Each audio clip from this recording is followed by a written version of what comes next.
Hey everyone, my name is Ryan Bonfiglio and I teach Old Testament here at Emory's Candler School of Theology. In this three-part series that I'm doing with St. Luke's, we'll be looking at the complex topic of the Israeli-Palestinian conflict from a biblical perspective.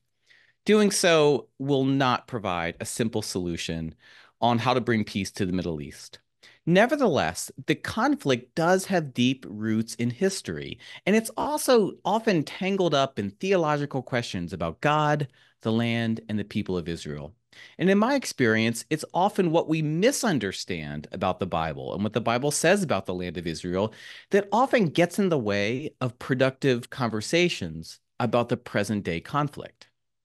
Specifically, I think there are three things that we need to understand better in order to enter into the conversation about the Israeli-Palestinian conflict with more nuance, and I would say with more theological integrity. First, we need to know something about the history of the land of Israel. What should we call it? Who has occupied it over the years? And why has it so often been the subject of conflict? Second, we need to know something about God's promise of this land to the people of Israel. In what biblical context does this promise occur and why is it given? Is the promise unconditional or rather is it contingent? And how essential is access to the land to ancient Israel's experience of God? And third, we need to become more familiar with what the Old Testament law has to say about Israel's responsibility to treat foreigners who lived in the land with compassion and justice. You can think of these three questions as sketching out a historical, theological, and ethical framework that will give us some crucial background as we approach the modern day question of the Israeli-Palestinian conflict. So here in this session, let's start with the first question, which gets at the historical. Now, the land that we are talking about really is an incredibly small piece of real estate. It's only about 8,600 square miles, which, to give you a frame of reference, is about the size of the state of New Jersey. To give you another frame of reference, the distance from Nazareth, where Jesus spent most of his life, down to Jerusalem, where he spends the last week of his life and ultimately dies and rises again, is only about 90 miles. So approximately the distance between Orlando and Jacksonville. On the west of the land of Israel, you have the Mediterranean Sea. And on the east, you have the Jordan River, which interestingly is the world's lowest lying river in terms of elevation. At certain points, the Jordan River is some 1,400 feet beneath the sea level. When pro-Palestinian protesters today chant from sea to river, maybe you've heard this phrase come up, what they're referring to are these western and eastern borders of the land of Israel, the Mediterranean Sea and the Jordan River. But it's actually a little bit more complicated than this. In the Old Testament, at certain points, the land of Israel actually extends beyond the river Jordan. It extends east beyond that. In the book of Joshua, for instance, there are two tribes of the 12, Gad and Reuben, who actually settle to the east of the Jordan River. And they were considered fully to be Israelites. And the land that they occupied to the east of the Jordan was also considered Israel. So what that means is that at least in the biblical period, the borders of the land of Israel were actually somewhat fluid. Also fluid, and maybe even more so, is the name given to this piece of land. Now, kind of instinctively, we often refer to this land as the land of Israel, and the Bible does that as well. But what's striking is that the phrase land of Israel is actually not often used in the Bible. It only occurs 29 times, which is really a small amount considering how often the land is referred to throughout the Old Testament. The very first term that the Bible uses for this land is not Israel, it's Canaan. We find Canaan used all throughout the book of Genesis. And if you think of it, it sort of makes sense that the land is not yet called Israel. For Israel is the name of one of the sons of Isaac. He's first called Jacob, and then later he is renamed Israel. But he doesn't come along until about the midway point of the book of Genesis. So you can't have a land of Israel until you have a person called Israel that the land could be named after. So in Genesis, the land is primarily called Canaan. This actually extends into the book of Exodus as well. The land promised to the Israelites there is still called the land of Canaan. Consider Exodus 6:4, where God says, quote, I also established my covenant with the Israelites to give them the land of Canaan, the land in which they resided as aliens. Now, this last term, aliens, is really interesting, and we're going to say a little bit more about it in our third session. The term here, ger, translated as alien, means something like refugee or immigrant. Immigrant. It signals that the person in question has been born outside of that land and has come to live in that land as an immigrant or refugee. And what's interesting here is that Israel is being called an immigrant with respect to the land of Israel. At least at this part in this part of the canon, what we call the land of Israel is not yet firmly connected to the people of Israel. In either case, the people of Israel are eventually, as we know, liberated from Egypt. They come to occupy the land of Canaan. And it's only after they establish their first king, whose name was Saul, that we begin seeing reference to this place as the land of Israel. What that means is that from a biblical perspective, the phrase land of Israel is not so much a neutral geographical term for this piece of real estate, but rather land of Israel, in the Bible at least, is a political term that describes the territory controlled by a particular people at a particular time.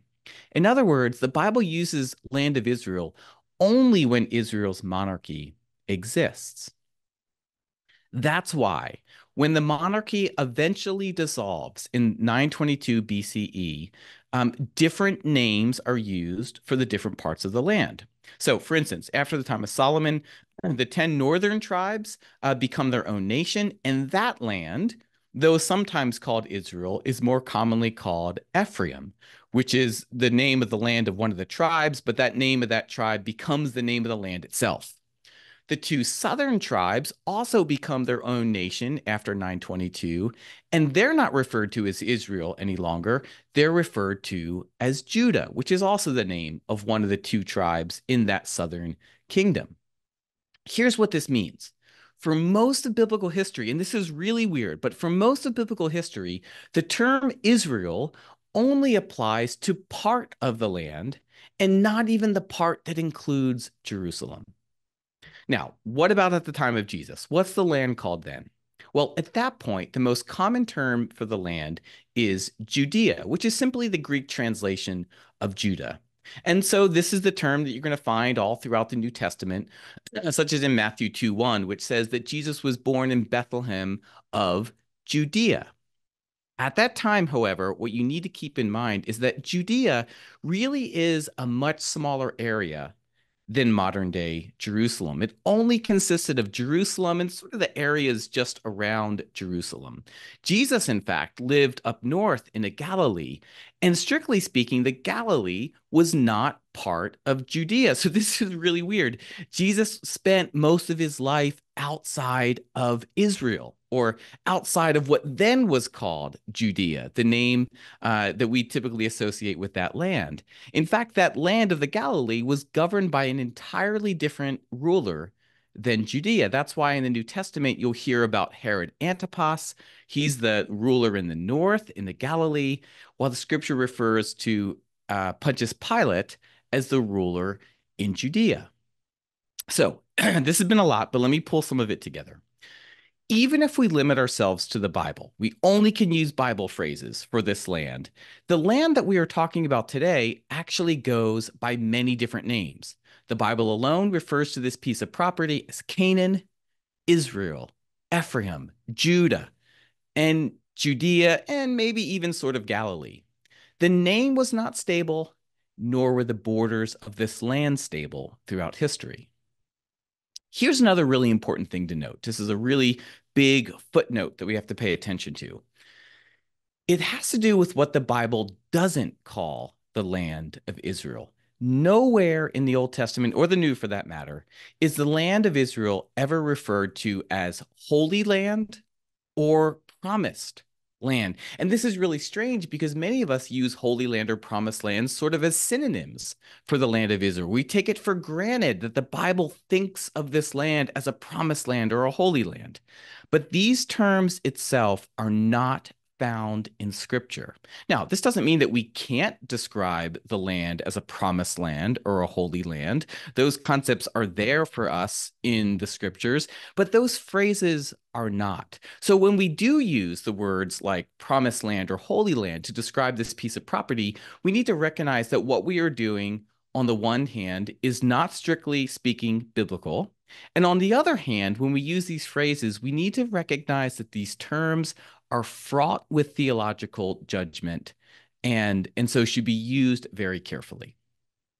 Now, all of that has to do with what the Bible calls the land of Israel. What if we turn outside of the Bible?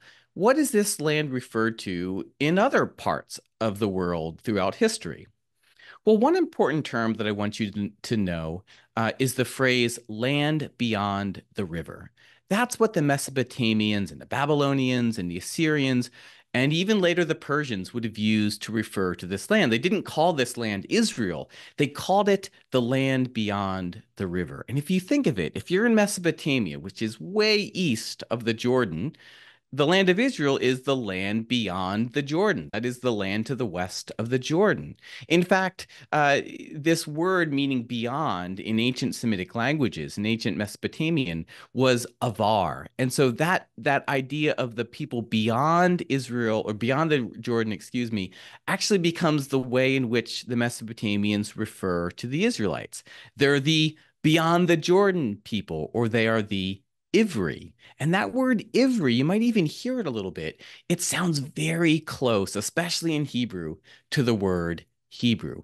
Ivri and Hebrew, right? And many scholars think that this name Hebrew, which we use to describe this people and the language and even the Hebrew Bible, it's derived from the nomenclature the Mesopotamians developed for referring to this land. It's the beyond the Jordan land and the beyond the Jordan people. The one other term that you might have heard about before is the word Levant. This is a geographical term that actually was first used way long ago in the 13th century by Italian sailors who used this term, which in Italian means something like the rising or the rising of the sun to the east, to refer to this region. Nowadays, Levant refers to the eastern part of the Mediterranean, which includes not only Israel, Palestine, but also Syria and Jordan and Lebanon and most of Turkey. Okay, so that's a lot about what this land is called. Let's pivot and talk a little bit about who, historically speaking, has lived in the land of Israel. The first thing we need to remember is that the people of Israel are not the original inhabitants of the land of Israel. When Abraham is first called by God to leave his family, to travel to this land, he is actually living in another place, a place called Haran, which is in modern day Turkey. So when Abraham sets out to settle in the land of Canaan, the Bible, not surprisingly, refers to him as a ger or an immigrant. It recognizes that Abraham's home country is not, in fact, the land of Israel.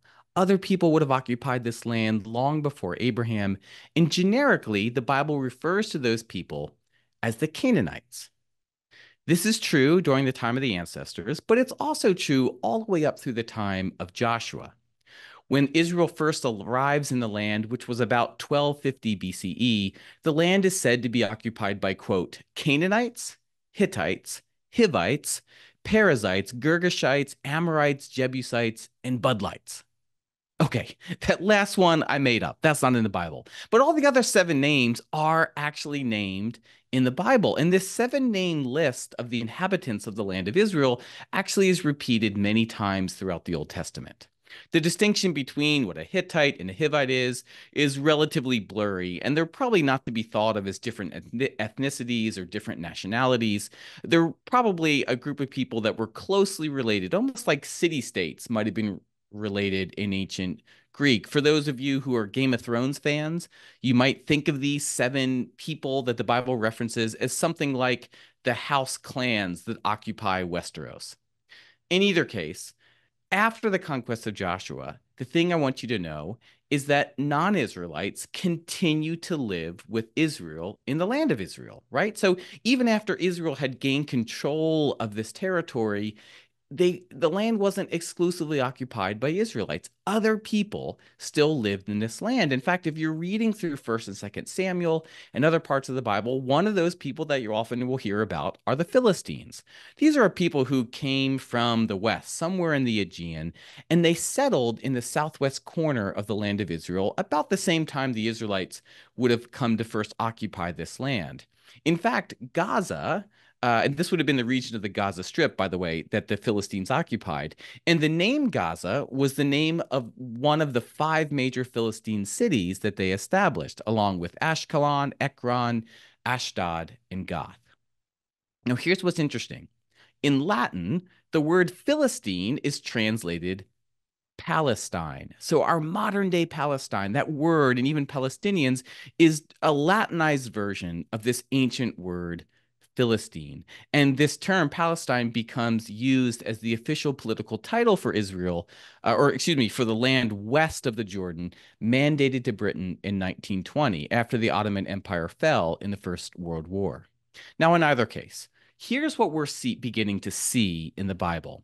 At every point in biblical history, up through the time of the exile, Israel lived in the land with non-Israelites. So the fact that Israelis and Palestinians are together in one piece of land, this is not a new situation.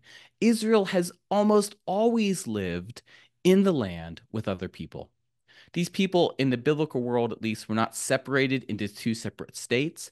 Rather, they were mixed amongst each other as neighbors.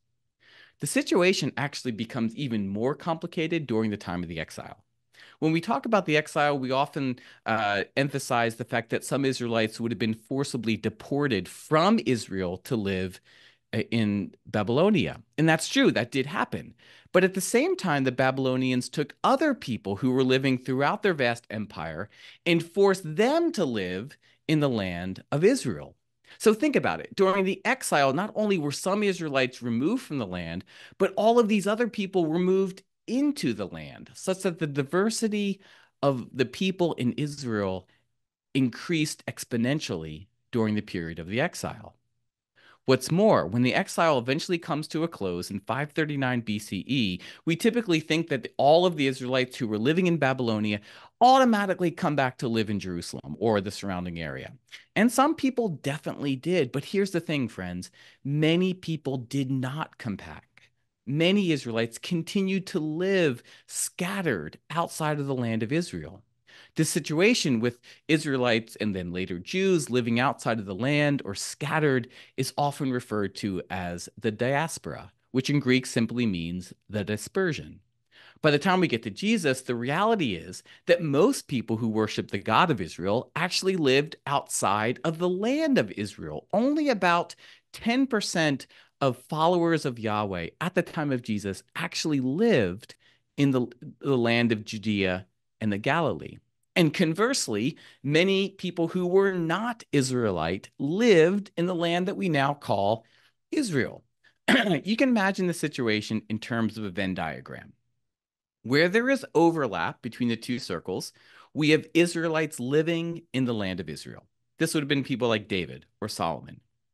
On the left, we have Israelites who don't live in the land of Israel. This would have been someone like Moses, but also countless, really thousands, hundreds of thousands of Jews and ancient Israelites who did not live in the land of Israel. And on the right, we have the people who reside within the borders of Israel, but who are not themselves Israelites. What this diagram drives home is the fact that at no point in history, this is the really big thing I want you to remember, at no point in history was the land of Israel ever exclusively occupied by the people of Israel. That observation does not in any way settle the question of who should control the land of Israel today. But it does remind us that the question of who lives in this land or who should live in this land and what even we should call it has been a topic of debate for quite a long time. In fact, this land has been at the center of conflict for millennia. The reason for this is not because the land was deemed to be particularly fertile or valuable in terms of resources. In fact, quite the opposite was true. The reason this land has so often been fought over, at least in ancient history, has everything to do with its location. The Levant essentially forms a land bridge between Africa in the south and Eurasia in the north. And this would have linked Egypt and Mesopotamia and Turkey. This makes it not only an important corridor for trade, but it also, the land of Israel, becomes a strategic battleground anytime ancient empires sought to expand their territory. So if the Egyptians wanted to expand their territory north, they would have to go up through the land of Israel to get to Turkey or to Mesopotamia. So it was often the case in the ancient world that many battles played out in this particular place. In fact, there was one spot where there were a ton of battles, and it was this small little pass through the mountains just to the east of Haifa, where if you were coming from the south to the north or the north to the south, you would have to pass through. And you see, one of the mountains flanking this tiny little pass that you would have to squeeze your army through to get north or south, one of those mountains was called Har Megiddo or Mount Megiddo. You can still visit it today. Here's the interesting thing. In Greek, the Hebrew term Har Megiddo gets translated as Armageddon. Yep, that exact phrase that you know, Armageddon. We now use Armageddon to refer to some dramatic and catastrophic conflict that maybe will bring the world to an end. But in the ancient world, it was simply a little pass through the mountains where many historical and bloody battles took place. Sadly, friends, the land of Israel continues to be a site of conflict today. The reasons for this complex no doubt are complicated, but at least some of it goes back to the notion that this land, whatever we call it and whoever has lived in it, has been thought theologically to be promised to the Israelites by God. And this is the topic that we'll turn to in our next session.